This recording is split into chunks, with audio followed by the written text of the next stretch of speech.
Good day, Mr. Ralph. Yeah, good day to you. Now we are going into history. Let us start from here. Where did the Fulani originate from? Okay, thank you so much. You have township dwelling Fulani. That's town dwelling Fulani. Then you have bush dwelling Fulanis. Example, Dwelling Fulani? yes, they are Wolof. Wolof in Senegambia. Mandego. Mandego are the Fulanis in Mali. Bororo, they are the Fulanis in Congo. Then a particular Fulani in Southern Africa, I could not remember their name. But I want to tell you that the Fulani migrated into Nigerian contraption in 1804. 1804? Yes, from Senegambia, Senegal and Gambia. Yes, it's an island. A very big mountain like that where they have the greener pastures on the base of that mountain called Futajalon. Futajalon Island, the base is full of rivers, is a valley where you have tributaries, you have canals, channels, created by rivers of Senegal and Gambia. Senegambia River. River Gambia, River Senegal. That's why we call it Senegambia, River Senegambia. On the lower part of Futajelo Island, you have many tributaries from where agricultural irrigation is being positioned or cultivated by the Gambians, by the Senegalese. And from there, they rear their animals. They are pastoralists. They are just like the Maasai in Kenya. They only rear cattle, goats, sheep from place to place. That is their life. That was the life, lived by the early Jews. Early Jews. Yes, when you talk about our father Abraham, he was a pastoralist. He was a cattle rearer, a herder, with his brother Lot. When they actually left Sodom and Gomorrah, they were journeying towards the land that God promised them. Abraham had to ask his brother, let there be no strife or fight between you and I. Are you taking left or right? Let me know, so that you will never feel cheated. Lot said he would take so position or region or angle or flank, either left or right. Abraham allowed him. He took that position. Abraham took the other position. That is how our father Abraham became one of the greatest men on earth today. They went apart. Lot grew in prosperity, rearing his animals and livestock. Abraham grew in prosperity, rearing his livestock. And today, our father Abraham, become the largest man on earth with many children. Even God actually promised him that he could not count the numbers of his children. If he could count the numbers of stars in the skies, on the sky roof. So that's it. Do you know what I'm saying? The pastoralists, they saddle their, they feed their animals, they feed their livestock. It might be from poultry to pigs, from pigs to cows, which is cattle, to goats. I don't understand. These people are just rearing cattle from place to places. They are the nomadic people. They dwell in the bush. Before you know it, most of them begin to hunger for education and Western, knowledge, which is education. And that was how they come into the town. So the bush dwelling Fulanis are the Wolof.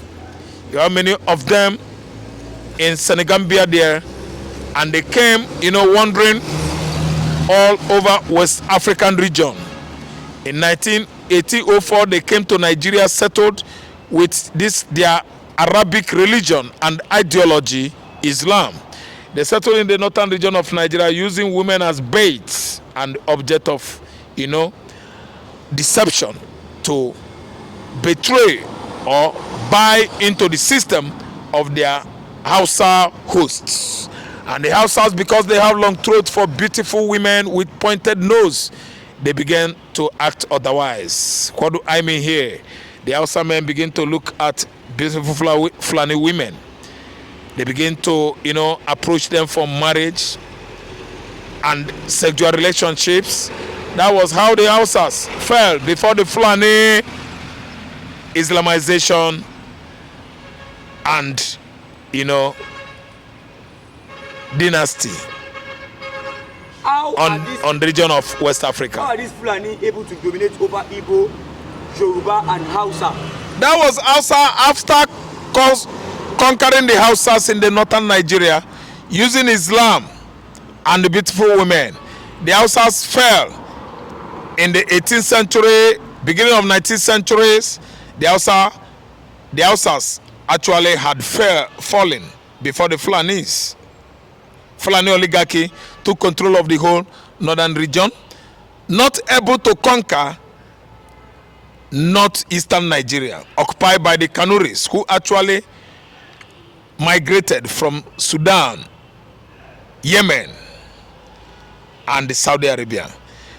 What do I mean here? The core north, which is northwest, and the mid-north, where the Hausas, the original owners of the land, they have various types of the Hausas in the southern and northern Kadunas. The Angasians, the Kaje tribe in Plateau State are not left out. Even the Shororo in Niger State, they were among them then, and other parts of Kwara who are of Hausa origin. They actually, fell prey to the predators, Fulani predators, who actually use their beautiful women, their enticing meat, livestock, to deceive the local Hausas into believing in Islam and the Arabic ideology, which actually made them to surrender to the Sadwana and the emirs. They actually installed emiracy in all the northern parts, mid-north, northwest, core north, except with the exception of northeastern Nigeria. The Fulanis had this power, this strength, religiously and traditionally over the regional Hausas, whom they captured their Sarikis, their Ezes, their Igbes, their Obas, with their beautiful women. And they use sex evangelism. Sex evangelism is it. They conquered the Hausas who have long throat over beautiful women. And today, they manipulated the Hausas using their beautiful women. And when they struck, they made sure they slew, they killed the whole Sariki, the whole Hausa chiefs, Obas, Ezes, kings, and took over their land.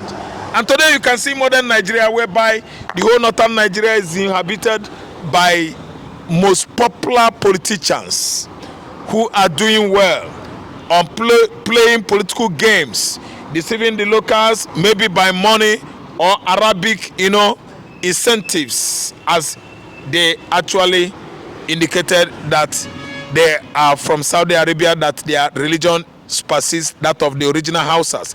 That's why they introduce Islam into the Hausa religious system and make sure that they overwhelm the local Hausas and allow Islam to be a major language in that area. So they use Islam and Arabic ideology to overpower Nigerian political system, even religion. But even the Igbo politicians seems to have a cordial relationship with the Fulani. Thank you so much. They are the ones that are errand boys, slaves to the Fulanis. Example, Ojos Okano example. Another example is Hope Uzodinma and rest of them in Imo State and Abia State, even Anambra State. They use them as errand boys. Yes. Your more state? Money. My state. Atezenupo is telling you that it's Fulani that made him rich. Listen to most of those billionaires, they actually tell you that Fulani allows them to have stake in Nigeria. What? Oil refinery, the so-called Nigerian National Petroleum Corporation, NNPC. Fulani connection, you can never get oil well. For you to have allocation, oil allocation, crude oil allocation, you are going to mingle as an Igbo man with a Fulani oligarch. That's why I'm telling you that they actually gave the Igbos upper hand, gave the Yoruba upper hand, because they are the ones that are doing well within the NNPC, Petroleum Corporation or institution. So what I'm saying is that they succeeded by using many,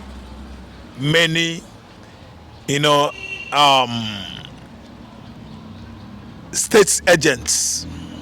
Yeah, the people that called state agents are used to fight against people that are fighting against neo-colonialism, to fight against people that are fighting against Fulani oligarchy, to fight against people that are fighting against recolonization of Nigerian country.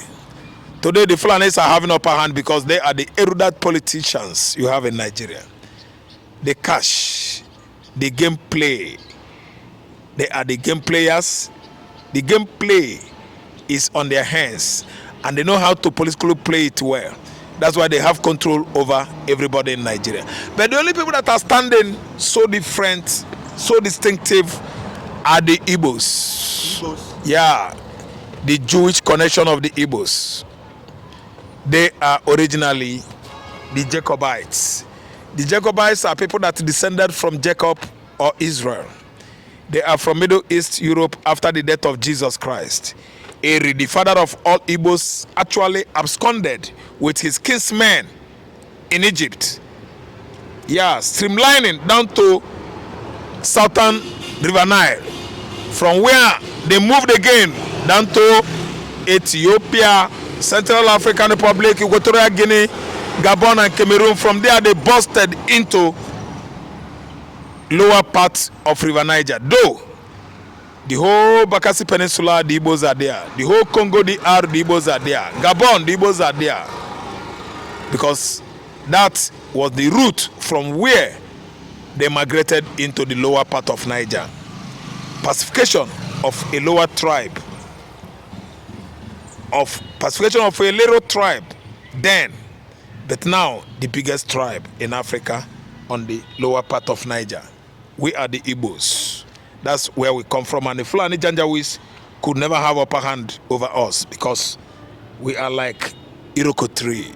You can't plant us. We spring up anywhere we wish to. We decide by ourselves. Nobody could ever suppress the Igbo man. In fact, our days, our time has come. But let me take you on this. Some people will say there's no president in Nigeria that will not take order from the Fulanis. Example, Jonathan. People are saying they don't want Jonathan in 2027 because we take order from the Fulanis because he's their slave according to them. Yeah, Fulani controls everybody in Nigeria. You can see how Tinubu started. Tinubu? Yes, Tinubu started in 2023.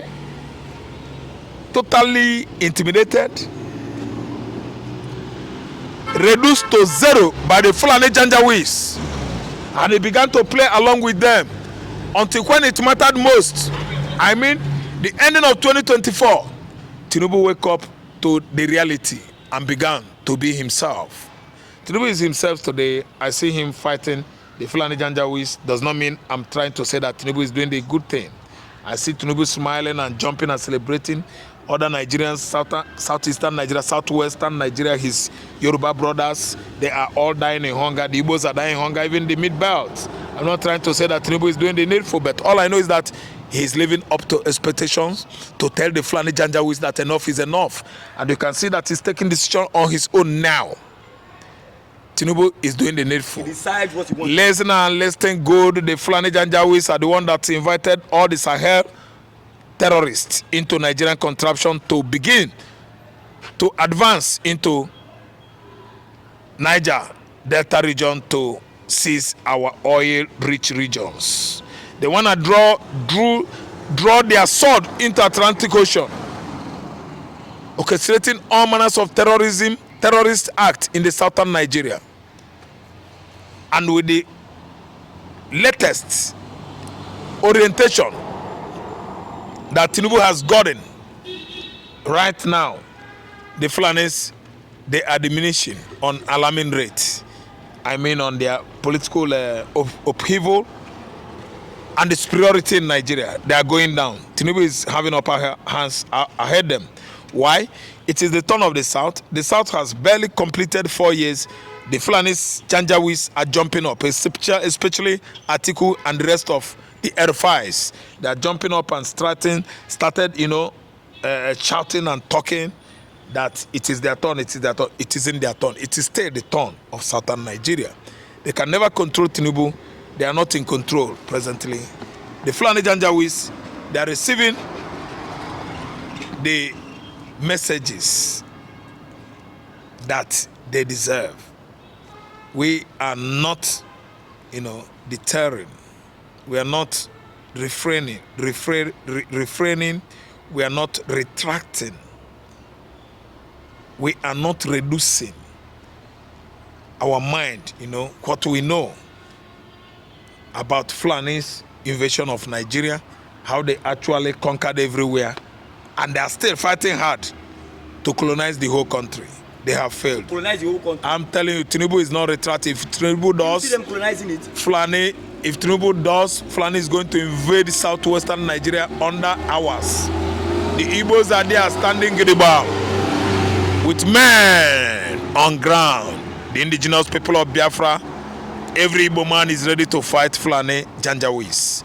We don't care. They are all Arab Mugareb that migrated from Sahel, West Africa, to suppress us in this land. But it seems the politicians in the East, people like Opus Odema, Ojis Okalu, this Enugu State Government, Peter Amba, it seems they all have a cordial relationship with the Fulanis. They will not fight them. Cordial relationship, we said it. It's not cordial relationship. Money relationship. Cordial is when you have emotional love. And emotional love, money could not determine the aftermath or climax of emotional love. So when you say cordial relationship, no. They have money, physical, pecuniary, financial relationship, financial love, relationship with the Fulanis. When money goes, they will turn their back on the Fulanis. Actually, they have gotten what they wanted.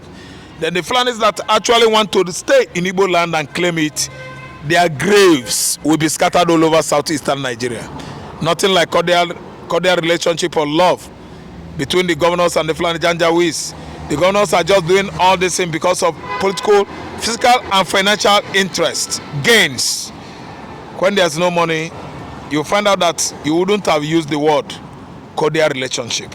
The Fulanis are not friends to anybody in the southeastern Nigeria. What they're after is to grab our land. Our land is rich on growing good pastures, green pastures. I mean, haze, grasses now that all these herbivores, livestock feed on.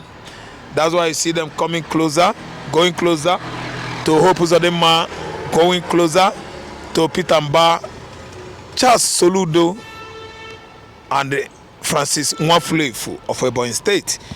Listen, nobody is in good time with Fulani in the southeastern Nigeria. It is money relationship, especially the money mongering governors of Imo State. Hope Uzodinma is after money. When he actually gets what he is bargaining for or gunning for, or what he went for from the Fulanis, he's gonna back down and trash Fulani on the beam. Nobody's enjoying cordial relationship with Fulani in the southeastern Nigeria. They're after money. Okay, thank you, Mr. Rab. You are welcome.